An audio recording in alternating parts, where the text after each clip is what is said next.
मोहिनी एकादशी से इन दिनों की शुरुआत होती है, इसलिए इसका महत्व और भी अधिक हो जाता है। यह 5 दिन अमृत मंथन की कथा से जुड़े हुए हैं और इसीलिए इनकी महिमा भी खास मानी जाती है। इस प्रकार जानकारी बहुत ही महत्वपूर्ण है जो हम इस वीडियो में आपको देने जा रहे हैं। उम्मीद है आप वीडियो को अंत तक जरूर देखेंगे ताकि एकादशी व्रत से जुड़ी सारी बातें ठीक से समझ सकें। यह व्रत कोई सामान्य उपवास नहीं है, बल्कि यह एक खास आध्यात्मिक साधना है। हर कोई इसे पूरी तरह निभा नहीं सकता। केवल एक दिन भूखा रह लेना ही एकादशी का व्रत नहीं माना जाता। असली एकादशी व्रत के लिए 3 दिन का नियम होता है, जिसका पालन शास्त्रों के अनुसार करना जरूरी होता है। हम डिवाइन एनर्जी चैनल पर हर एकादशी से जुड़ी 3 दिन की पूरी जानकारी देते हैं। क्या करना है, क्या नहीं करना है, क्या खा सकते हैं, क्या नहीं, और कौन कौन से नियमों का पालन जरूरी होता है। जानकारी शुरू करने से पहले आपसे निवेदन है कि अगर वीडियो थोड़ा भी अच्छा लगे तो इसे लाइक जरूर करें और चैनल को सब्सक्राइब भी कर लें। यह जानकारी पूरी तरह शास्त्रों पर आधारित है, जो शायद आपको अन्य जगहों पर आसानी से ना मिले। मेरी जानकारी के अनुसार कोई और चैनल ऐसा नहीं है जो पुराणों और धर्म ग्रंथों की इतनी गहराई से बात करता हो। यदि किसी को प्रभु की भक्ति के जरिए सही दिशा मिलती है और वह लाभ उठाता है तो यह सबसे बड़ा पुण्य होता है। इसीलिए इस वीडियो को ज्यादा से ज्यादा लोगों तक पहुंचाएं ताकि वे भी इसका लाभ ले सकें। जब वे इस जानकारी के आधार पर व्रत और पूजा करेंगे तो उन्हें पूर्ण फल मिलेगा और उसका कुछ पुण्य आपको भी मिलेगा, क्योंकि आपने वह जानकारी उन तक पहुंचाई।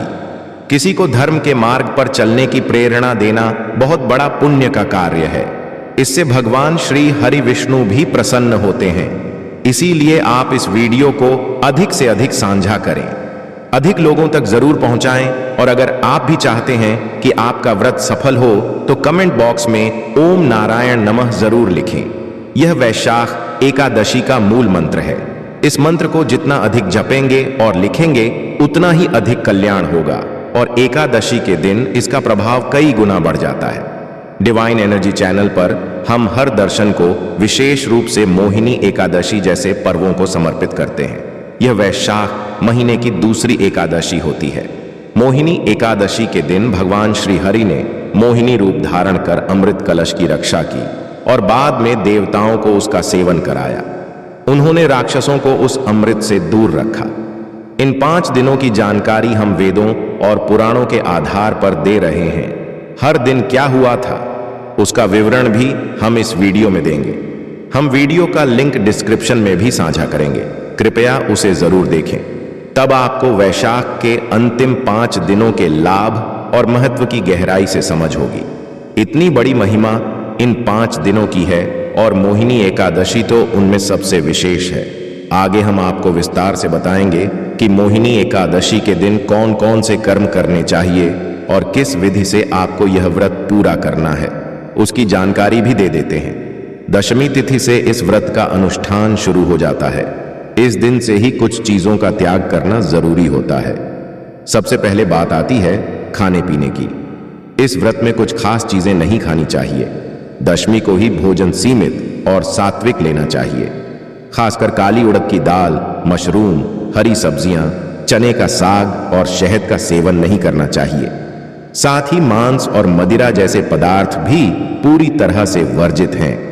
वैसे तो यह चीजें सभी व्रतों में नहीं लेनी चाहिए। बहुत से लोग ऐसे होते हैं जो नॉनवेज खाते हैं या मांसाहारी होते हैं, फिर भी एकादशी का व्रत रखते हैं। तो ध्यान रखें कि एकादशी के व्रत का असर तभी होता है जब आप दशमी से ही इन सब का त्याग कर दें। केवल एकादशी के दिन उपवास कर लेना ही काफी नहीं होता। नियम के अनुसार दशमी को रात का भोजन भी नहीं करना चाहिए। दिन में हल्का भोजन करें और रात में फल या दूध लेकर आराम करें। यही सही तरीका है। अब बात करते हैं दांत साफ करने की। एकादशी व्रत में नमक से बनी चीजें भी नहीं लेनी चाहिए, इसलिए टूथपेस्ट का इस्तेमाल भी वर्जित है, क्योंकि उसमें भी नमक होता है।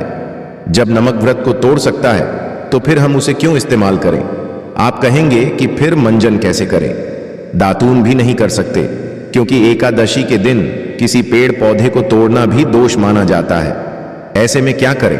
तो इसका आसान उपाय यह है कि आप एक दिन पहले रात में ही अच्छे से दांत साफ कर लें, ताकि एकादशी के दिन मुंह पूरी तरह साफ रहे। एकादशी के दिन केवल सादा पानी लेकर कुल्ला करें, इससे भी मुंह की शुद्धता बनी रहेगी। अगर फिर भी कुछ विशेष करना चाहें तो बाजार में व्रत के लिए विशेष प्रकार के मंजन आते हैं। यह हर्बल होते हैं और इनमें ना तो नमक होता है ना कोई केमिकल। यह खास तौर पर व्रत के लिए ही बनाए जाते हैं, तो आप इनका प्रयोग कर सकते हैं।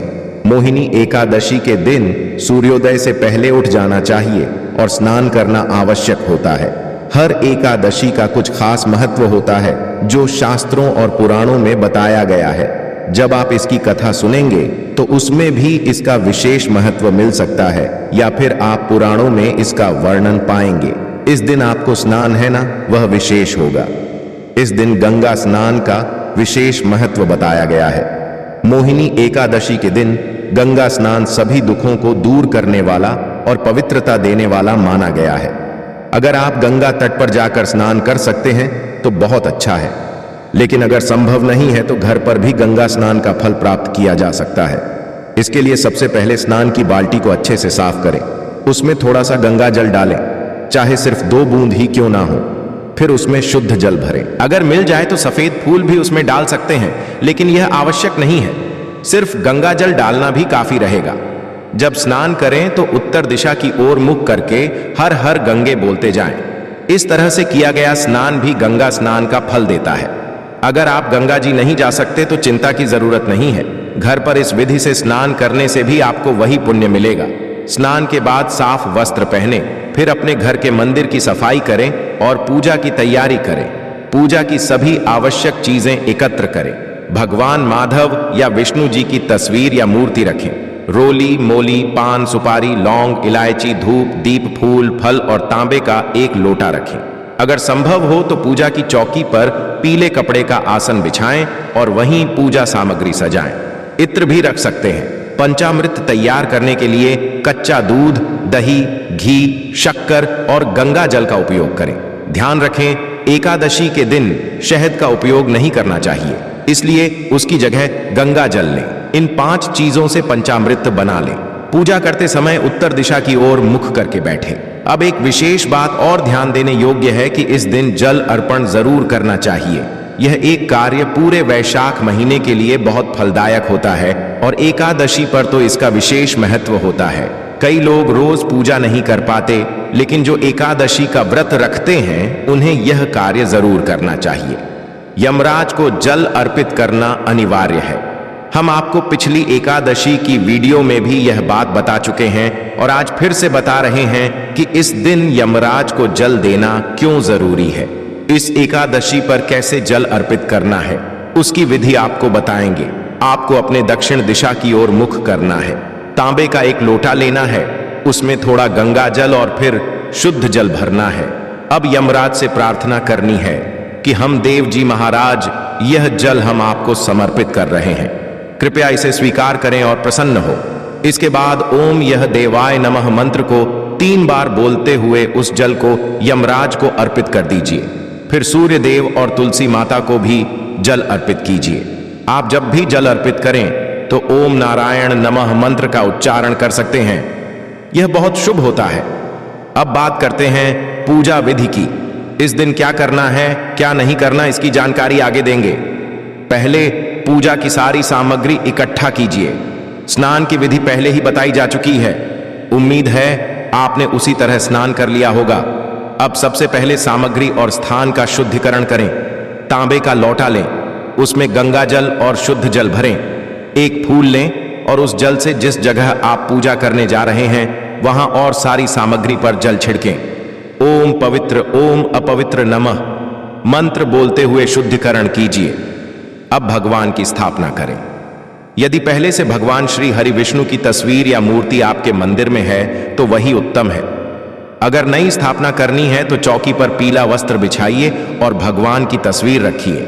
तस्वीर रखने से पहले पुष्प अर्पित करते हुए भगवान से कहिए कि हे प्रभु, यह पुष्प हम आपके आसन के रूप में अर्पित कर रहे हैं, कृपया स्वीकार करें। अगर चौकी नहीं है तो कोई बात नहीं, आप पृथ्वी पर भी साफ जगह बनाकर वही प्रक्रिया दोहरा सकते हैं। अगर किसी का कच्चा मकान है तो भी चिंता की बात नहीं है। भगवान भावना देखते हैं, घर की स्थिति नहीं। आप जमीन को गोबर या मिट्टी से लीप लें, वहां पुष्प अर्पित करें और भगवान की तस्वीर रखकर पूजन करें। भगवान की तस्वीर के दाईं ओर दीपक और धूप रखें। अपने दाएं हाथ में जल लेकर पहले हाथ धो लें। भगवान की स्थापना इस तरह पूरी होती है और हम पूजन में आगे बढ़ेंगे। अपने दाएं हाथ में चम्मच से थोड़ा जल लीजिए। तांबे के लोटे में से 1 चम्मच जल निकालकर हाथ धो लीजिए। हाथ धोने के बाद 3 बार हर बार एक मंत्र बोलते हुए 1 चम्मच जल पीना है। जैसे ओम माधवाय नमः कहकर जल पीजिए, फिर ओम केशवाय नमः कहकर पीजिए, फिर ओम नारायणाय नमः के साथ पीजिए। इसके बाद ओम अर्षिकेशाय नमः बोलकर थोड़ा सा जल लेकर हाथ धो लीजिए और फिर तिलक लगाइए। यदि आपके साथ परिवार के सदस्य पूजन कर रहे हैं तो उन्हें भी तिलक कर दीजिए।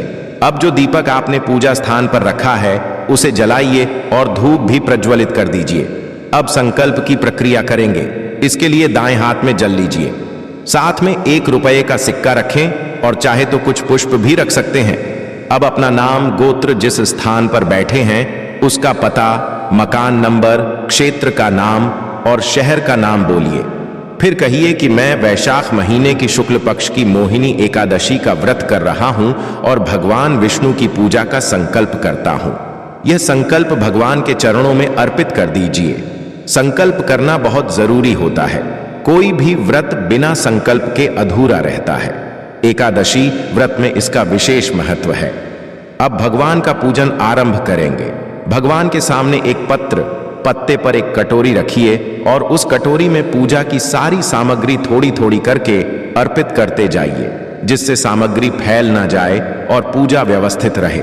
सबसे पहले भगवान को जल अर्पित करेंगे, जिसे अंजन्म कहा जाता है। फिर भगवान के चरणों को धोने की प्रक्रिया करेंगे, जिसे पद्यमार्जन कहते हैं। इसके लिए हर मंत्र के साथ 1 चम्मच जल सामने रखे पत्ते में डालते जाइए। ओम भूर्भुवः स्वहिनी एकादशी व्रत पूजन प्रारंभ करो।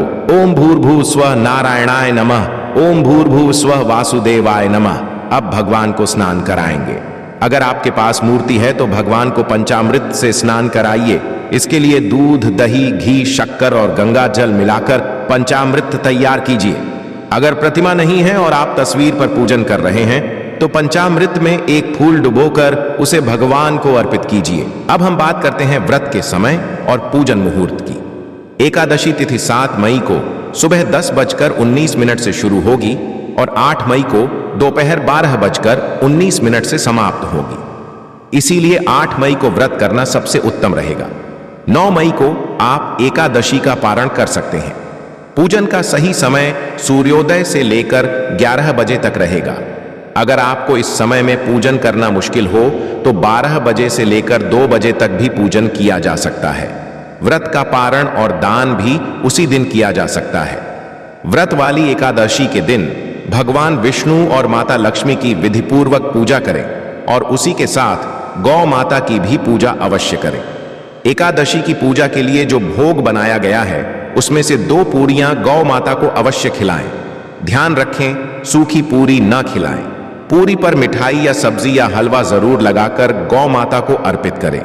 दोस्तों, हर एक और मांगलिक काम में गौ माता या उनसे जुड़ी चीजें जैसे गाय का गोबर, गोमूत्र, दूध या गाय के दूध से बना घी जरूर शामिल करना चाहिए। इससे पुण्य की प्राप्ति होती है।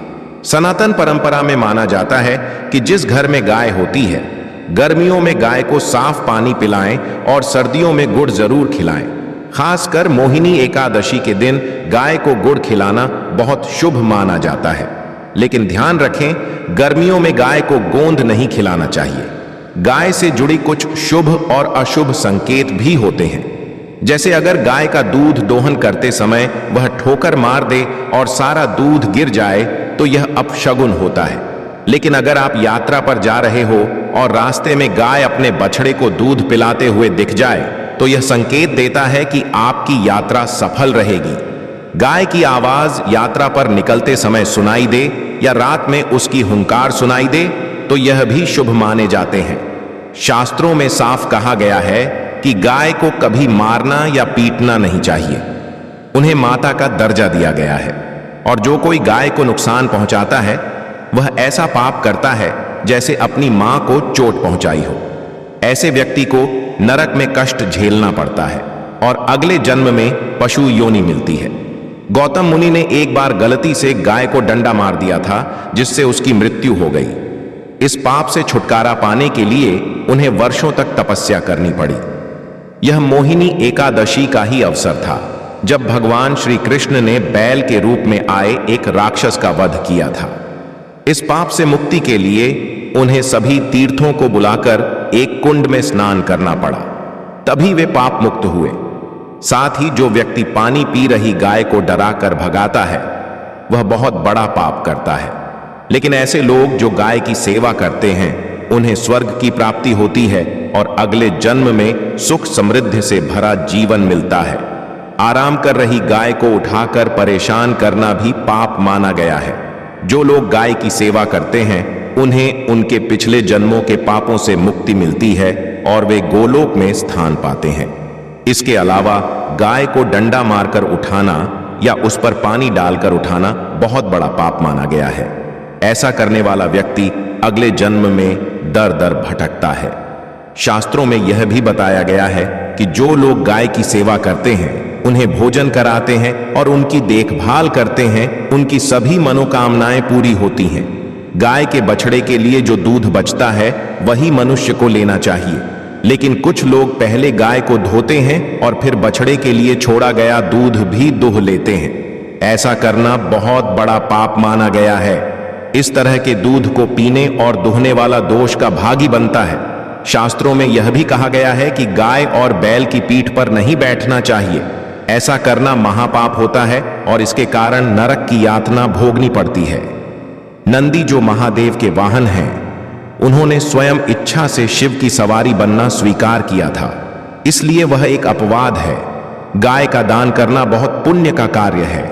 गाय के शरीर पर जो कूबड़ होता है उसे बृहस्पति ग्रह का प्रतीक माना गया है। यदि किसी की कुंडली में बृहस्पति नीच राशि मकर में हो या अशुभ हो और यात्रा के समय सामने गौ माता दिख जाए तो उन्हें दाहिनी ओर से निकलने देना चाहिए। यह यात्रा की सफलता का संकेत होता है। अगर आप यात्रा पर निकले हों और रास्ते में गाय अपने बछड़े को दूध पिलाती हुई दिखे तो समझ लीजिए कि आपकी यात्रा सफल होगी और जिस घर में गाय होती है उसमें वास्तु दोष स्वतः ही समाप्त हो जाता है। और आप जब भी रोटी बनाएं, हर दिन ताजी रोटी ही बनाएं। अगर आप गाय के लिए रोटी बना रहे हैं तो कोशिश करें कि उसे तुरंत ही गाय को खिला दें। अगर आप उस रोटी को रखकर अगले दिन देंगे तो वह बासी मानी जाएगी। गाय को कभी भी बासी रोटी नहीं खिलानी चाहिए। इससे घर में नकारात्मक ऊर्जा प्रवेश करती है और कार्यों में सफलता नहीं मिलती। ऐसा माना जाता है कि इससे घर में दुख और परेशानी बनी रहती है।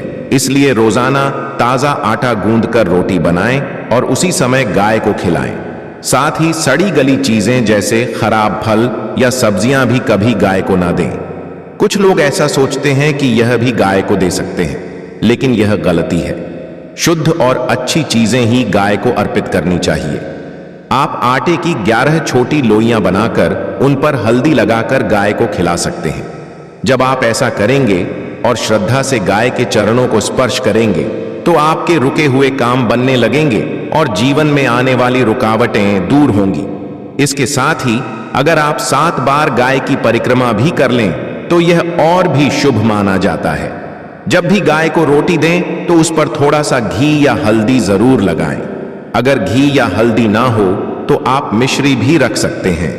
दोस्तों, ध्यान रखें कि गाय को कभी भी खाली रोटी ना दें। ऐसा करने से पुण्य की बजाय दोष लगता है। यह छोटे छोटे उपाय आपके जीवन में बड़ा परिवर्तन ला सकते हैं। लाइक जरूर करें और चैनल को सब्सक्राइब भी कर लें। कई लोग गाय से दूध लेना तो जानते हैं, लेकिन जब वह दूध देना बंद कर देती है तो उसे सड़कों पर छोड़ देते हैं। फिर कोई उसे मारता है, कोई पानी डालता है या बीमारी में तड़पने के लिए छोड़ देता है। ऐसी स्थिति बहुत दुखद है। शास्त्रों में साफ कहा गया है कि गाय को कभी मारना या पीटना नहीं चाहिए। उन्हें माता का दर्जा दिया गया है और जो कोई गाय को नुकसान पहुंचाता है वह ऐसा पाप करता है जैसे अपनी मां को चोट पहुंचाई हो। ऐसे व्यक्ति को नरक में कष्ट झेलना पड़ता है और अगले जन्म में पशु योनि मिलती है। गौतम मुनि ने एक बार गलती से गाय को डंडा मार दिया था, जिससे उसकी मृत्यु हो गई। इस पाप से छुटकारा पाने के लिए उन्हें वर्षों तक तपस्या करनी पड़ी। यह मोहिनी एकादशी का ही अवसर था जब भगवान श्री कृष्ण ने बैल के रूप में आए एक राक्षस का वध किया था। इस पाप से मुक्ति के लिए उन्हें सभी तीर्थों को बुलाकर एक कुंड में स्नान करना पड़ा, तभी वे पाप मुक्त हुए। साथ ही जो व्यक्ति पानी पी रही गाय को डराकर भगाता है वह बहुत बड़ा पाप करता है। लेकिन ऐसे लोग जो गाय की सेवा करते हैं उन्हें स्वर्ग की प्राप्ति होती है और अगले जन्म में सुख समृद्धि से भरा जीवन मिलता है। आराम कर रही गाय को उठाकर परेशान करना भी पाप माना गया है। जो लोग गाय की सेवा करते हैं उन्हें उनके पिछले जन्मों के पापों से मुक्ति मिलती है और वे गोलोक में स्थान पाते हैं। इसके अलावा गाय को डंडा मारकर उठाना या उस पर पानी डालकर उठाना बहुत बड़ा पाप माना गया है। ऐसा करने वाला व्यक्ति अगले जन्म में दर दर भटकता है। शास्त्रों में यह भी बताया गया है कि जो लोग गाय की सेवा करते हैं, उन्हें भोजन कराते हैं और उनकी देखभाल करते हैं, उनकी सभी मनोकामनाएं पूरी होती हैं। गाय के बछड़े के लिए जो दूध बचता है वही मनुष्य को लेना चाहिए। लेकिन कुछ लोग पहले गाय को धोते हैं और फिर बछड़े के लिए छोड़ा गया दूध भी दुह लेते हैं। ऐसा करना बहुत बड़ा पाप माना गया है। इस तरह के दूध को पीने और दुहने वाला दोष का भागी बनता है। शास्त्रों में यह भी कहा गया है कि गाय और बैल की पीठ पर नहीं बैठना चाहिए। ऐसा करना महापाप होता है और इसके कारण नरक की यातना भोगनी पड़ती है। नंदी जो महादेव के वाहन हैं, उन्होंने स्वयं इच्छा से शिव की सवारी बनना स्वीकार किया था, इसलिए वह एक अपवाद है। गाय का दान करना बहुत पुण्य का कार्य है, लेकिन कभी भी बूढ़ी या बीमार गाय का दान नहीं करना चाहिए। कठोपनिषद में भी नचिकेता की कथा मिलती है, जहां उन्होंने अपने पिता द्वारा बूढ़ी गायों का दान देने पर आपत्ति जताई थी।